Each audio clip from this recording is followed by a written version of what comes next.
assume from the credits that you figured out that I'm Bill Threlkel.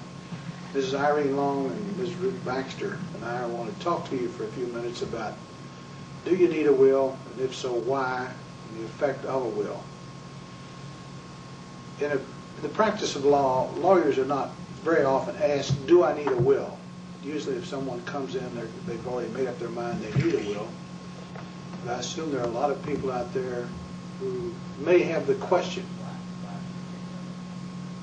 The typical answer is that yes, everybody needs a will. There could be an exception to that. I think they'd be very few and far between. Perhaps to decide whether you need a will or not, we might just look at a typical case that we call an intestacy case. What happens if someone dies without a will? That person's survivors generally come to an attorney. They may wind up going to the district court and then being sent to an attorney, but a petition would be filed. At that point, you have to list all the, quote, errors of law. The errors of the law are set out by statute, and the state determines everything that's going to happen, or state law determines everything that's going to happen from that point on. If the typical situation, let's say a couple with 2 or 3 children and one of them pass away, the first $750 or $7,500 of the estate is going to go to the widow or the widow and the infant children. Then the surviving husband or wife, the statute calls it a spouse, is going to take 1/2 of the net estate after the payment of this $7,500 and the debts against it. And this applies whether it's real property or personal property. The children are going to divide the other 1/2 equally between them. If there are 3 children, and each child is going to get 1/6 of the total estate. If there are 10 children, each one of them is going to get 1/20. The surviving spouse is going to get the other 1/2. While actually state law determines who the administrator is going to be, there are some orders of preference for administrators. The surviving spouse, the surviving husband or wife would be preferred if capable of the trust according to Kentucky law. And then to children, normally I've observed that courts tend to prefer children living within the state as opposed to those living outside the state if the wife doesn't or husband doesn't qualify. However, there is no particular preference between the two set out in the statute. If some of these 3 children of whom I've spoken are minors, the court's going to determine, once the court has been shown what the share of that minor child is, who's going to handle that money for the child.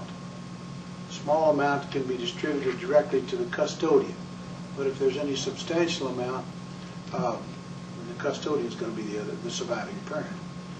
Generally speaking, there's somebody has to be appointed. They're going to have to make regular accountings to the court.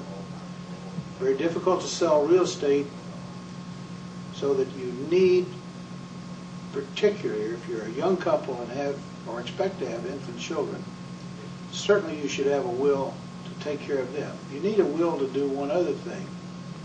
Certainly you want to look at what's going to happen to their property, but it's entirely possible that both parents will die before a particular child reaches maturity, or at least 18. And we've made a practice of discussing it at some length with the people who want us to help them with a will. Who do you want to look after your minor children? The guardian for the custody of an infant child could be different from the person or firm that's handling the money. Secondly, you need a will, I think, if you have a lot or if you have very little. If you have a lot, you want to make some provision to keep the taxing authorities from eating any more of it than necessary. They're not going to take it all. They just take a great big slice. And with a will and with an attorney who practices tax law as well as probate procedure, and most of them who don't do that are going to send you to somebody that does, you can do a lot of tax planning and can save a lot of taxes. You can defer taxes. It is very seldom that anybody's ever been in my office that says, when I talk about the statutory intestate distribution, that's exactly what I want. Even if there is a person who has only children, not a surviving spouse.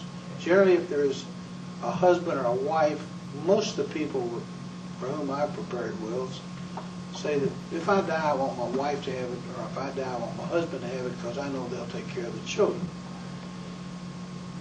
Assume that there are only children. There may be reasons to bypass children and leave money or property to grandchildren, particularly in the tax saving field. Now you have a problem when you get into estates large enough to involve federal taxation, because they have a generation skipping tax which Kentucky doesn't have.